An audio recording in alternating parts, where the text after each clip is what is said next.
Graça e paz a todos. Gostaria de fazer uma breve leitura da palavra.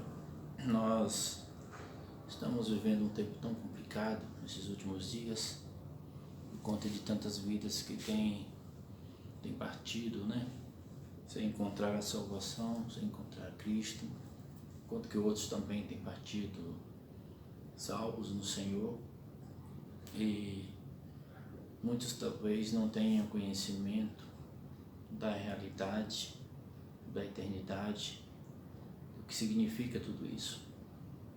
Eu gostaria de ler um texto que está aqui em Apocalipse, capítulo 7. O texto de Apocalipse, ele vai dizer assim, a partir do versículo de número 9, diz assim: depois destas coisas, olhei e eis aqui uma multidão, a qual ninguém podia contar, de todas as nações e tribos e povos e línguas, que estavam diante do trono e perante o Cordeiro, trajando as vestes brancas e com palmas nas suas mãos, e clamavam com grande voz, dizendo: salvação ao nosso Deus, que está assentado no trono, e ao Cordeiro. E todos os anjos estavam em redor do trono, e dos anciãos, e dos 4 animais, e prostraram-se diante do trono sobre o seu rosto, e adoraram a Deus, dizendo: Amém. Louvor e glória e sabedoria e ações de graça e honra e poder e força ao nosso Deus para todo sempre. Amém.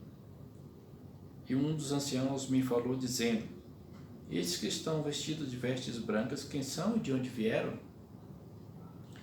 E disse eu: Senhor, tu sabes. E ele disse-me: estes são os que vieram de grande tribulação, lavaram as suas vestes e as branquearam no sangue do Cordeiro.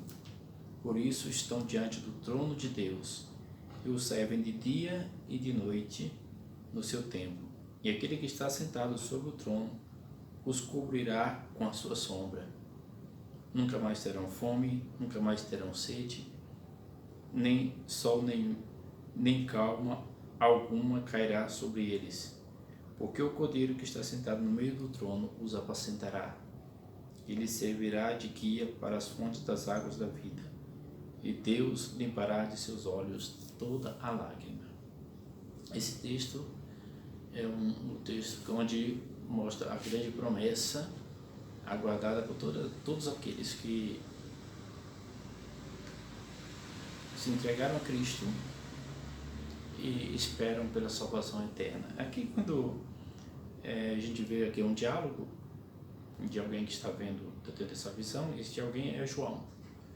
João era um dos apóstolos de Cristo Jesus, que viveu até os 100 anos de idade, e João, em determinado momento, ele é enviado para a ilha de Patmos como um prisioneiro.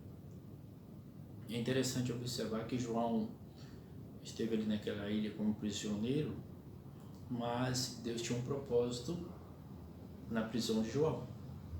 Então nós entendemos que todas as coisas estão debaixo do controle do Senhor e da vontade dele. Até as coisas que nós não entendemos, pensamos que é ruim, pensamos que é desagradável, mas dentro daquilo, se nós estamos servindo ao Senhor, Deus tem um propósito naquela situação. E aqui a gente vê que João foi enviado àquela ilha para receber a revelação do Apocalipse, das coisas que aconteceriam no final das coisas. E aqui, depois que ele vai relatando algumas das visões que ele teve ali, João teve várias visões a respeito do final dos tempos, e uma dessas, que é muito, muito tremenda, é quando ele tem essa visão dos mártires na glória, daqueles que sofreram por conta do Evangelho de Cristo, por conta da sua fé em Jesus Cristo, e foram mortos brutalmente, de alguma forma. E tanto é que a palavra aqui fala a visão dos mártires na glória, E ele diz que nessa visão ele vê pessoas de várias nações, tribos, povos e línguas. Observa-se que os salvos em Cristo estão em todas as partes do mundo. até onde nós nem imaginamos, até onde nós nem pensamos. Às vezes você vai num determinado lugar e você pensa que não existe ninguém ali que entregou a vida ao Senhor, que entendeu o Evangelho, que recebeu o Evangelho, e aquela pessoa já está realmente salva e você não sabe. Eu acho muito interessante, eu lembro de um texto, de um pequeno filme feito por alguns missionários numa região, em umas tribos, e umas tribos bem distantes, né? E eu achei interessante que eles começaram a ensinar ali aquele povo a respeito do Evangelho. Aquele povo se converteu ao Senhor, né? Num lugar bem distante, isolado da sociedade, mas vivia só aquela tribo, né? E o interessante é que eles receberam a mensagem do Evangelho ali, e o missionário procurou traduzir a Bíblia no idioma deles. E a gente olhando aquele filme nos emociona demais, porque a gente vê quando o pequeno avião vai descendo com carregamento de Bíblias, e quando desce ali na tribo, e aquele povo já está dançando, já está pulando, aquele povo já está vibrando antes de chegar. Quando ouve o barulho do avião, o povo começa a dançar, o povo começa a gritar, o povo começa a pular de alegria. E de repente, quando aquele avião pousa e aquele missionário desce, e um dos líderes daquela tribo, uns 3 mais ou menos, e eles pegam a Bíblia com tanto cuidado, com tanto zelo, e eles pegam com o maior cuidado para não cair, e o povo vai seguindo eles, dançando e pulando e gritando e glorificando a Deus. É algo emocionante demais de você ver. E lá no meio, num lugar bem distante, onde você nem imagina. Então aqui a palavra diz que são pessoas de várias tribos, línguas e nações que estão diante do trono e diante do Cordeiro, com vestes brancas, sinal de pureza, né? Sinal de que foram salvos. Não existe sujeira nas suas vestes brancas. O branco significa isso, a pureza, né? E o interessante é que a palavra diz que eles estavam clamando e dizendo: salvação ao nosso Deus que se assenta no trono e ao Cordeiro, né? E todos os anjos estavam ao redor do trono. Olha, interessante, a Bíblia não fala, olha, alguns anjos não, ela fala que todos os anjos estavam diante do trono naquele momento especial em que os mártires estavam diante do Senhor, e os anjos estavam ao redor do trono e dos anciãos e dos 4 animais, e prostraram-se diante do trono sobre o seu rosto e adoraram a Deus, dizendo: amém, assim seja. É como se eles estivessem falando assim: olha, é verdade o que vocês estão dizendo. Louvor e glória e sabedoria e ações de graça e honra e poder e força ao nosso Deus para todos sempre.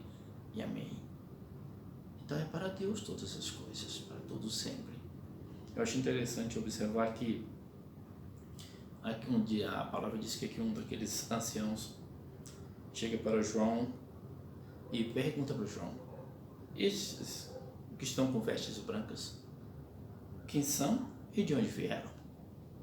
João fala: Senhor, eu não sei, Senhor, né? Aí aquele ancião vai e diz para João: estes são os que vieram de grande tribulação, lavaram as suas vestes e as branquearam no sangue do Cordeiro. As nossas vestes espirituais, elas têm que estar lavadas e branqueadas no sangue do Cordeiro. O sangue do Cordeiro é que purifica, é que limpa, né, o nosso coração, né, das maldades, dos pensamentos malignos, de todo tipo de ruindade que possa estar penetrando ali. Então aqui a gente vê que eles lavaram suas vestes, branquearam no sangue do Cordeiro. E aqui diz: por isso estão diante do trono de Deus e o servem de dia e de noite no seu templo. E aquele que está sentado no trono os cobrirá com a sua sombra. A gente começando a observar uma coisa que é muito interessante observar. Talvez muitos de nós que vivemos hoje faremos parte desse grupo aqui. Não sei quem morrerá martirizado ou não. Mas às vezes você está vendo aqui o próprio João via ali no meio daquele grupo. Talvez ele não conseguia enxergar ainda, não lhe foi permitido isso. Mas estava ali João, ou estava ali Pedro, Paulo e tantos outros que morreram martirizados por conta do Evangelho, por pregar o Evangelho, por defender a sua fé em Cristo Jesus. E é interessante a gente observar isso, mas aqui a promessa do Senhor em tudo isso é de que o Senhor vai cobrir com a sua manta, né? E nunca mais terão fome, nunca mais terão sede, nem sol, nem calma alguma cairá sobre eles. Porque o Cordeiro que está no meio do trono os apacentará e lhes servirá de guia para as fontes das águas da vida. Essa é a promessa de Deus para todo aquele que se entrega a Cristo, que se volta ao Senhor, que se arrepende dos seus pecados e não tem este mundo como algo mais importante, cuja prioridade de vida não são as coisas desta vida, não são as coisas deste mundo, não são as ofertas que possamos receber do mundo e das pessoas, mas sim uma vida totalmente entregue ao senhorio de Cristo Jesus, vivendo a esperança da promessa, a esperança da eternidade, a esperança daquele dia em que estaremos ali diante do trono do Deus vivo e do Cordeiro, e clamando e glorificando e exaltando o seu santo nome. É muito mais do que nós imaginamos na nossa mente limitada. Tem pessoas que não entendem a profundidade da vida na presença do Deus Todo-Poderoso. Tem gente que a mente é tão pequena para entender isso.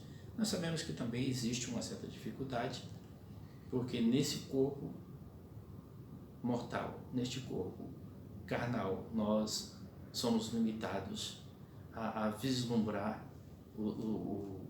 a eternidade como ela realmente é. É muito além do que nós imaginamos.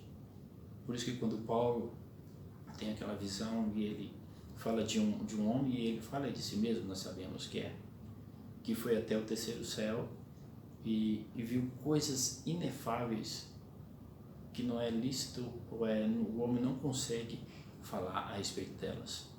Ele estava falando de coisas que ele viu ali quando ele teve uma visão dos céus, que mesmo se ele fosse explicar para a sociedade da época ou dos dias de hoje, ninguém entenderia, de tão profundo que é, de tão tremendo que é, de tão glorioso que é, de tão bonito, tão lindo que é a eternidade ali na presença do Senhor, o Deus Todo-Poderoso.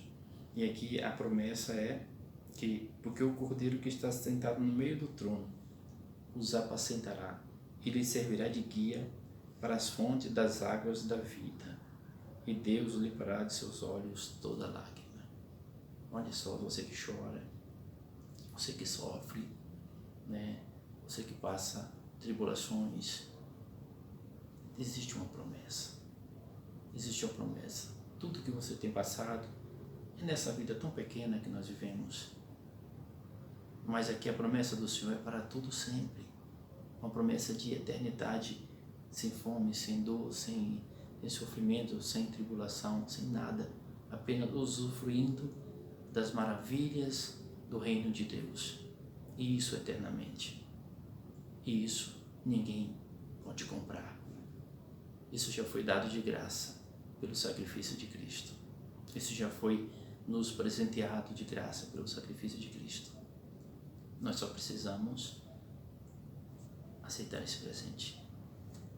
Nós só precisamos abrir mão do nosso egoísmo, muitas vezes, a nossa tão pequena mente para as coisas deste mundo e abraçar com toda a força aquilo que é mais precioso, que é mais importante, que é mais profundo, que é maior, que que vai nos dar realmente o acesso a esta promessa da eternidade, que é o sacrifício de Cristo em nossas vidas, é o grande presente para a eternidade. E Deus quer fazer isso. Eu acho interessante observar que a gente olhando para o ser humano aparentemente ele não pode nada, não tem condição de nada. Mas o Deus, na sua misericórdia, no seu grande amor, Ele faz isso porque Ele nos ama. E Ele sabe que nós não temos condições de chegar até Ele pelas nossas forças, pelos nossos passos. Por isso que Ele enviou a Cristo Jesus para nos resgatar deste mundo de perdição, para estar na sua presença. Que coisa maravilhosa. Não perca tempo. Se você ainda não entregou a sua vida a Cristo, não perca tempo. Entregue a sua vida ao Senhor.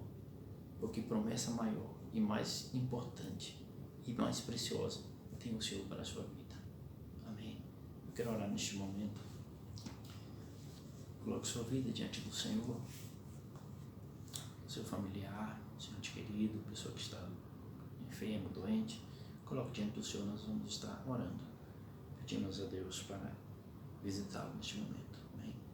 Deus amado e bendito, nós queremos louvar e bendizer o Teu santo nome, Senhor. Nós somos gratos pelo Teu cuidado para conosco, pela Tua paz sobre nossas vidas, pelas promessas, meu Deus, que temos visto na Tua palavra, Senhor. E nós sabemos que a Tua palavra é viva e eficaz. Nós sabemos que a Tua palavra é a verdade. E nós estamos firmados nesta verdade, Senhor. Nessas promessas que o Senhor tem nos dado. Tem deixado aqui, ó Deus, para este mundo. Um mundo tão distante de Ti, um mundo tão longe da Tua presença. Mas que nessa noite, essa pessoa que está nos assistindo, compartilhando conosco da Tua palavra, possa ser tocado pelo Teu Espírito Santo, Senhor. Pessoa que talvez esteja enferma, ali num leito, numa situação difícil, mesmo em casa, com a enfermidade que não tem tido cura, Senhor. Coloca as Tuas mãos, meu Deus. Coloca as Tuas mãos e cura esta enfermidade.